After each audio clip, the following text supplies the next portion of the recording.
Nowadays, you have to think about problems in society at a micro and a macro level. When I say macro in this context, it's not in outer space, but the macro level is the conflicts between countries, the elections, how the society uh, functions, or if there's dysfunction, or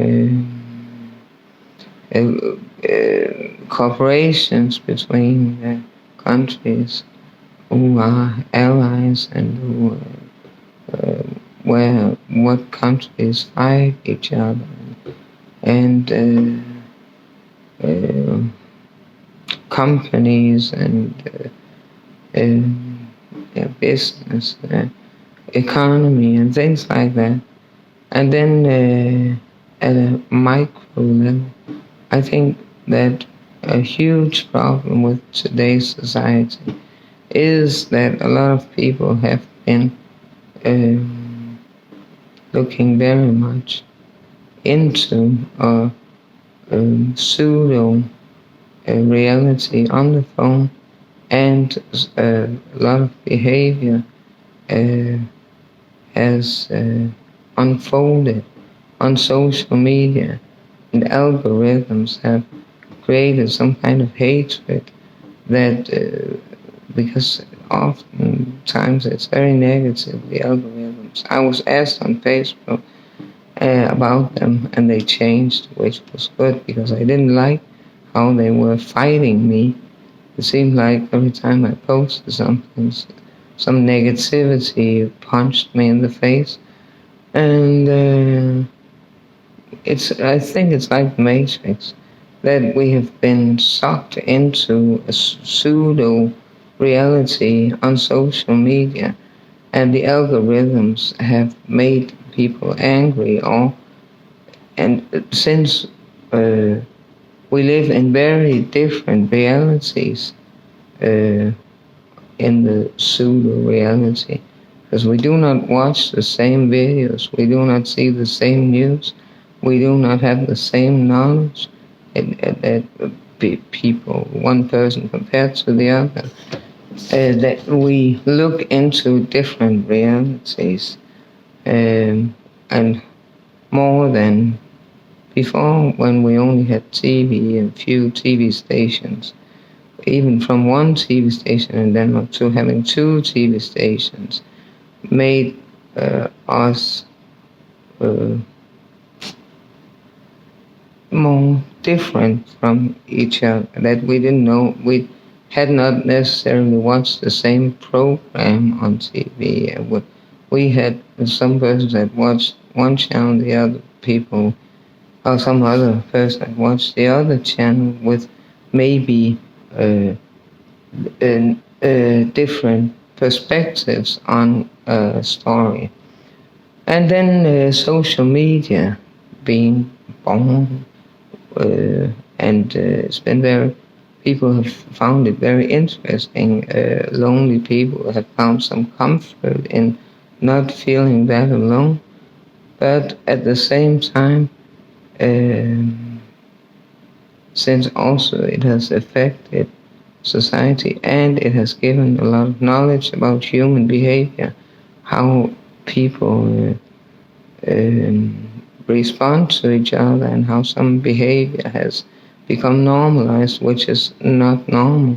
How you respond aggressively to other people's things, or you post, you share some videos that someone shared on a private profile that is not funny, as if it was a comedy, and things like that, mocking and things like that. And then what has happened in society, since we have looked into a pseudo reality and not paid that much attention to reality, then politics has been more distant, and it does not. I think not only in Denmark, there's a problem with the government and the laws and how the public institutions that are supposed to make sure the laws are being abided to, they do not do their job, which is a huge problem for people. And then a lot of problem is created, but you cannot people into groups where you can say that everyone who has that skin color have that type of problems, or every women have that type of problems, or men in relation to uh, children and child cases have that type of problem, or people. You cannot put people into groups and categorize them and say that you can have very opposite problems, uh, which make people sometimes misunderstand each other, thinking that you are attacking someone when you're actually just defending your own uh, perspective, or your own not only perception but your own reality, the problems that are in your life. And then there's a lot of aggression because people live in very different realities, and problems are not that easy to um, attach to a specific group of people. It's not. And my children have been for a long time victims of systemic racism. Even though I was born in Denmark, my children born in Denmark, are we are not refugees. We do not have a different skin color from what people have when they are born in this country. I'm not saying it's a problem. I'm talking about systemic racism. It's usually against people from other countries with another skin color. So there's no racism in what I'm saying.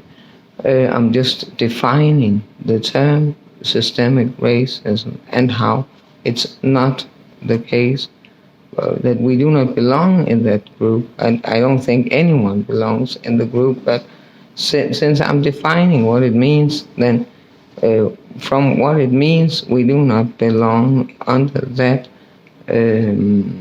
definition of. We do not fit into it, but I don't know how else to describe it because it's very much what's going on. So maybe people do not see us as Danes. I don't know. And then there's the problem also with digital like cases and digital mail and things like that from the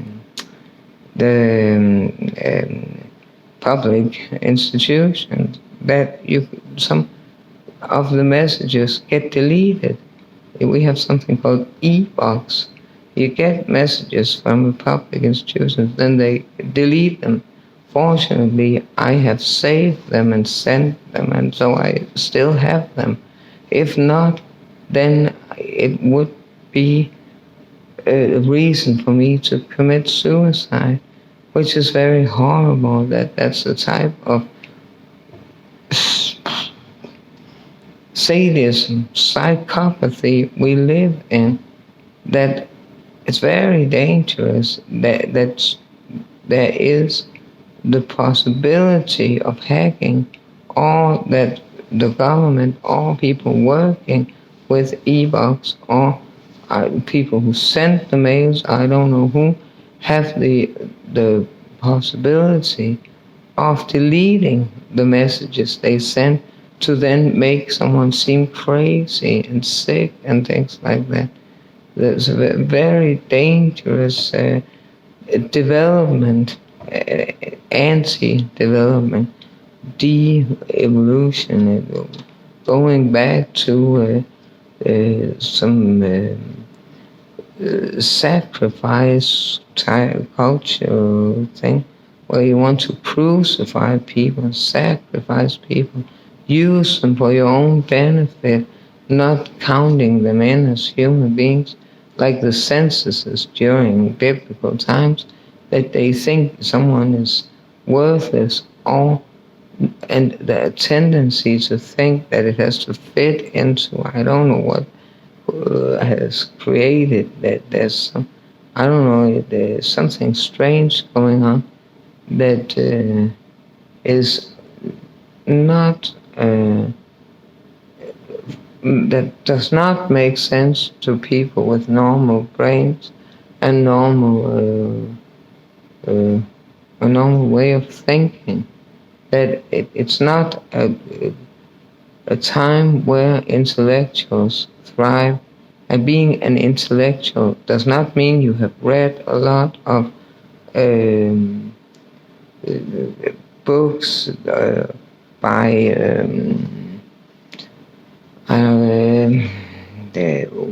the type of books you read at university.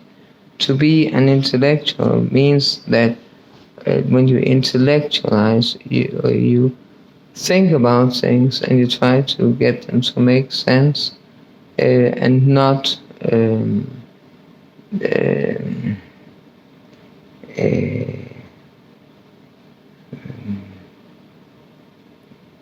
because your intellect, according to, was it Aristotle, is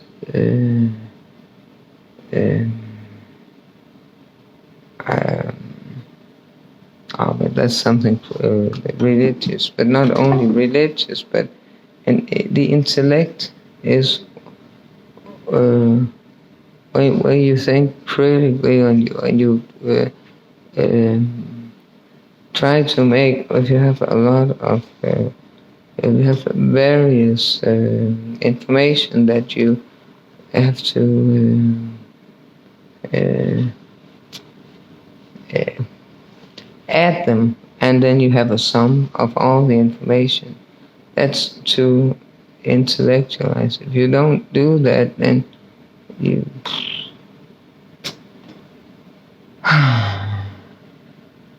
you cannot just focus on one information, and on a single information, bit of information, thinking that creates a hole and just ditch all the other information. But it seems like it's a bit like the Matrix, that we've been staring into a pseudo reality. We've been attacked by algorithms, and a lot of hatred between human beings has been created. And now it's then, I don't know when, it's somehow started manifesting in reality behavior that is so uncivilized. It has been going, has been accepted by the public institutions, have not done anything about it. And it's the road to destruction of the societal order, which has been created by our forefathers through a lot of thinking and a lot of writings and long history of intellectualizing and understanding what creates a good society, where there's space for everyone and where you do not step on someone. We were given an identity through Christianity. The rules and laws are in the Western society based on the Ten Commandments. Then the people, there was something like sexual liberation during the 70s, 1970s and 60s also, that made people a bit less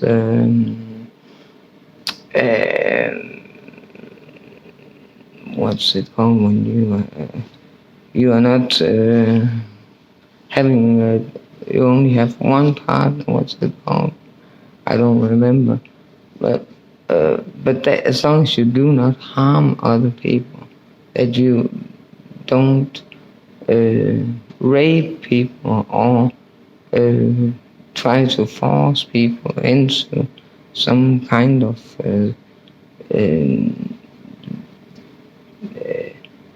sexual um, thing that people do not want. That's something that the individual has the right to choose or to decide not to be a part of.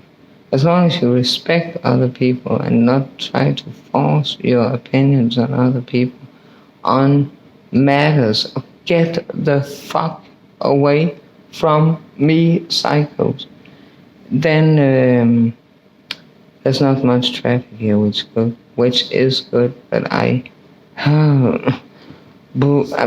still, it's the past lingers on from the Southern Judgment. I just have to get it out of my system.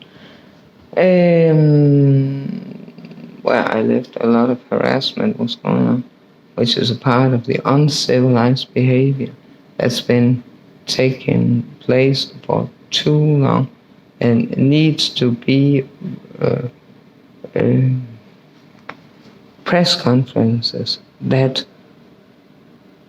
explain to people how to behave, not harassing other people, not forcing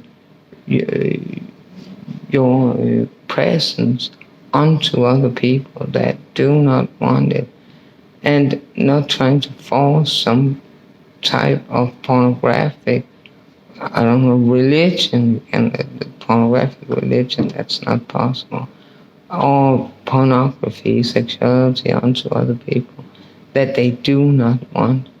And so as long as you do not harm other people with the convictions that are not breaking laws, but breaking laws if you force them onto other people, and then abide to the laws, then